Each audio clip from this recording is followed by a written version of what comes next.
biker out there. Biker, that means folks who ride motorbikes, not just little scooters or borders.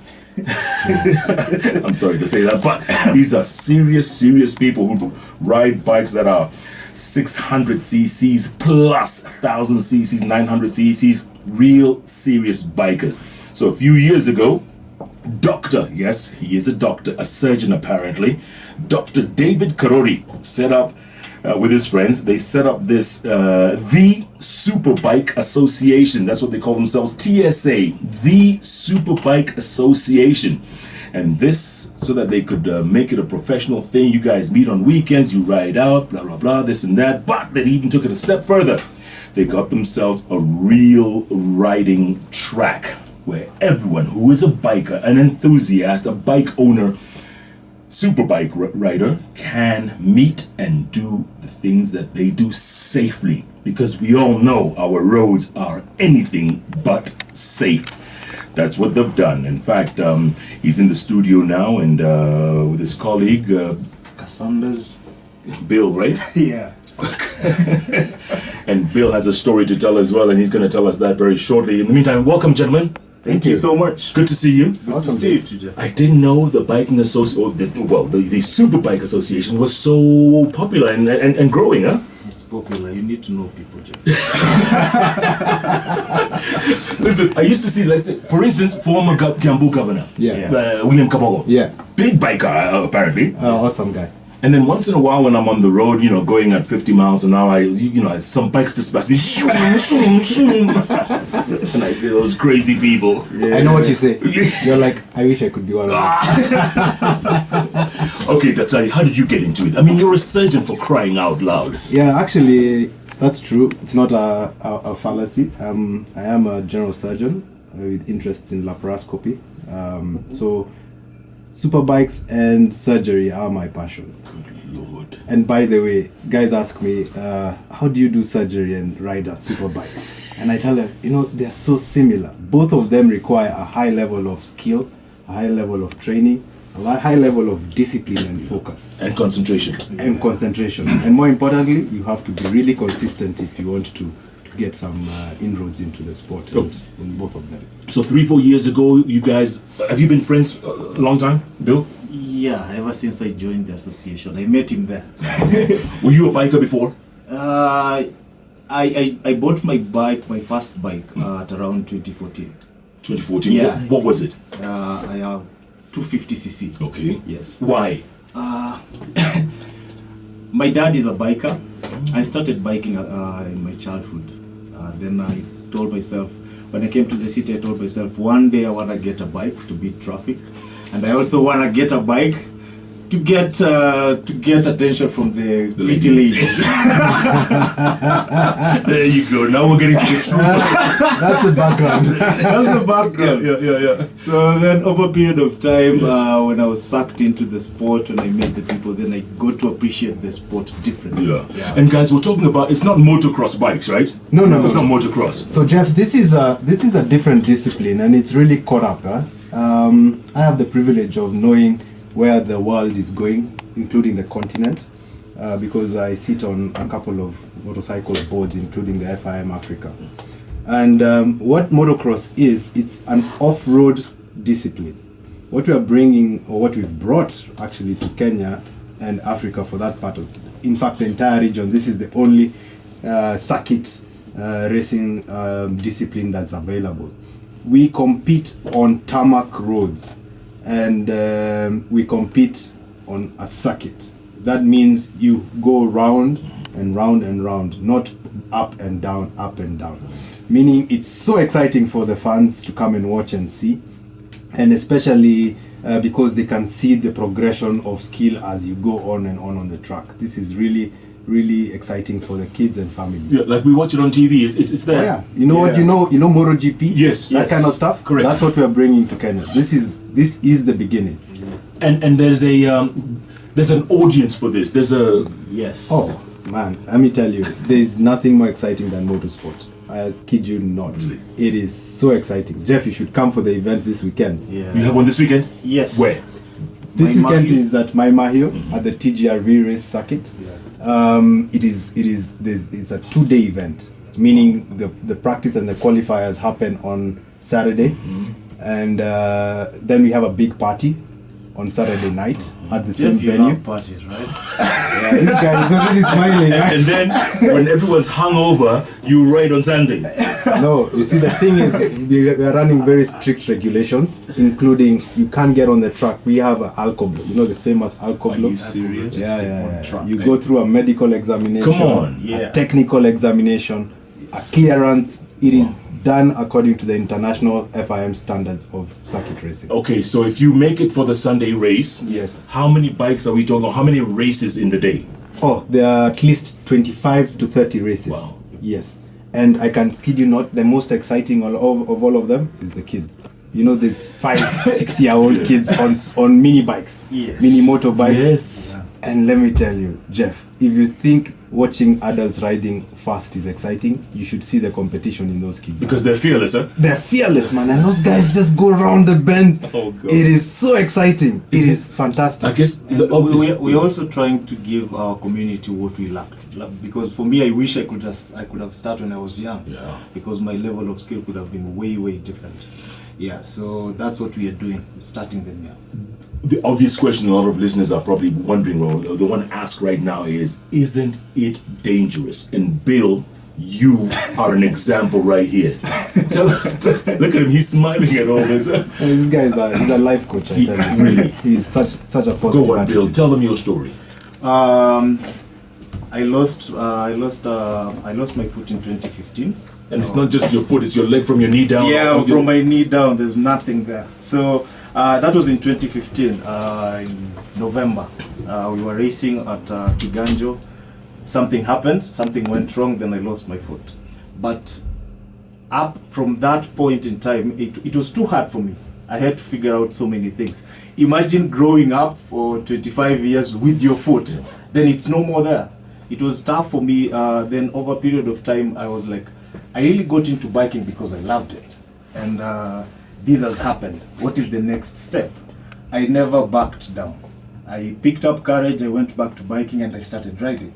And I still ride better than some people who are on tools. I can attest to that. Seriously? Yeah. No, And one thing that really caught my attention is I had to go through this experience to tell the world, because one, you can't fear will always be there, danger will always be there. You have to learn to maneuver through. And one thing I always come out to preach is you always try and keep yourself safe.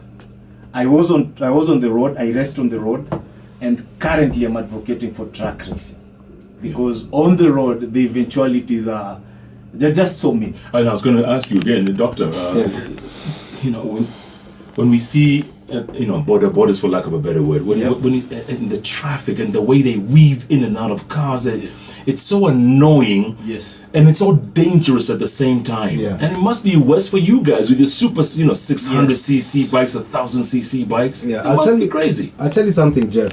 Part of our advocacy is actually to be able to reach out to our colleagues on borders. Yeah. And that's part of our CSR as the Superbike Association. The Superbike Championship, which is what we are doing on the races, is actually an avenue to attract the youth and all these young guys who are on motorcycles, because they know that is exciting. Yeah. And then when they're there, like for instance during the event over the weekend, you'll see there's a category where we actually stop everything and we demonstrate a couple of life skills, a couple of safety measures that can save you in the event of a crash. Or more importantly, if I'm riding with you, Jeff, and you go down, I need to know how to help you. So actually, as a Superbike Association, we have what we call road incident response drills. And I started this program at the club because, let me be honest, it's a bit selfish, because when everyone is riding with Doc, they feel safe. Yes. But when I'm the only one who's looking around and wondering, oh my God, who will take care of me? So this initiative is to improve the response of bikers for themselves, Yeah. and also impact the lower capacity motorcycle riders, Yeah. which are the boarders and what, so that they can see. They look up to bigger bikes. Yep. If you see a certain level of care, a certain level of safety, a certain level of discipline exhibited by members of the Superbike Association, then you can see you're encouraged to be better at what you do. Bill, when you hear border riders die every day, you know that Yes. every single day they're being hit and they're dying. Yeah. How can they learn from that? How can they?